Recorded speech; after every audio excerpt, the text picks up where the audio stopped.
দেখো আজকে তোমাদের আমি দেখাবো কীভাবে ঝটপট করে ফেলতে হয় কলার পাকোড়া। কলাটা যে কোনো কলা হতে পারে, সিঙ্গাপুরি হোক, বর্তমান হোক কিংবা কাঁঠালি হোক। কলাটা যদি বেশি পেকে গিয়ে থাকে বা ঘরে বেশি হয়ে গিয়ে থাকে তাহলে এরকম পাকোড়া করে ফেলে। Hi guys, welcome back to my channel. আমার চ্যানেলে তোমাদের সবাইকে স্বাগতম। তা কলা নিয়েছি, একটু দুধ থাকলে তো ভালো, দুধ দেবে সাথে, তাহলে আরও টেস্টটা ভালো হবে। আর দিতে হবে একটু নারকেল আর একটু মৌরি, এলাচও তোমরা দিতে পারো।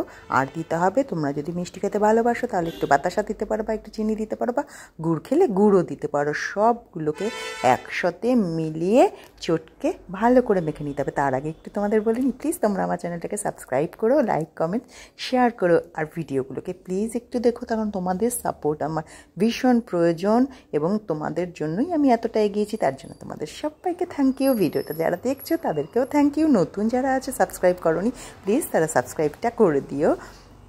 তা নিয়ে নিয়েছি দেখো সুজি, তার সাথে আর যেটা দিতে হবে সুজি কিংবা আটা। আমি একটু আটাটাই প্রেফার করি, তার সাথে তোমরা চাইলে সুজি দিতেও পারো, আর ময়দাও দিতে পারো যদি তোমাদের ময়দা খেতে কোনো অসুবিধে না থাকে। আমার ময়দাটা পছন্দ হয় না, আমি এখানে কাঁঠালি কলা দিয়ে করব। তোমরা চাইলে, আমি অনেক সময় সিঙ্গাপুরি কলা দিয়েও করেছি, তোমরা চাইলে ঘরে যদি বেঁচে যাওয়া কলাগুলো যদি কাঁঠালিও হয় সেটা দিয়েও করতে পারো, বর্তমান হলে সেটা দিয়েও করতে পারো।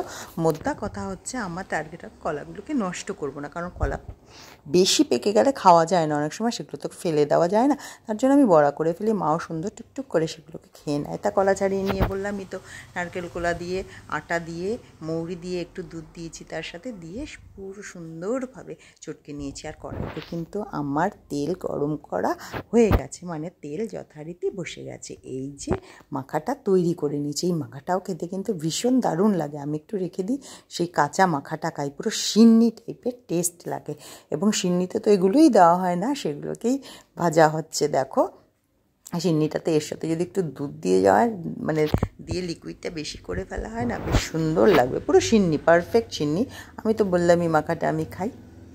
তাই এবার আমি গরম তেলে কিন্তু ছেড়ে দেবো। তোমাদেরকে আবার বলছি, প্লিজ তোমরা আমার চ্যানেলটাকে কিন্তু সাবস্ক্রাইব করো, লাইক কমেন্ট শেয়ার করো, ভিডিওগুলোকে কিন্তু স্কিপ না করে দেখো।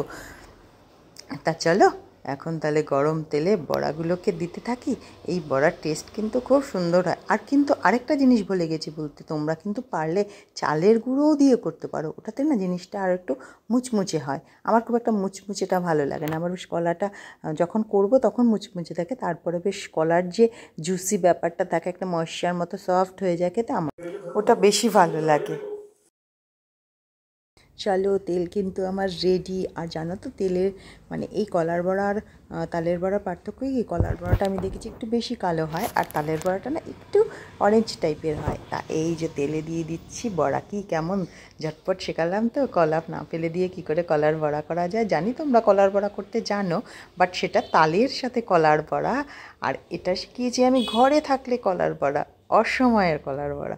ঠিক আছে, দিয়ে দিলাম তেলে, তেল আমার পুরো ফুটছে। তোমাদের সাথে কিন্তু আবার আমি কিছু নতুন জিনিস শেয়ার করতে চলে আসবো। ততক্ষণের জন্য টাটা, ভালো থেকো, ভালো রেখো। এই যে রেডি আমার কলার বড়া।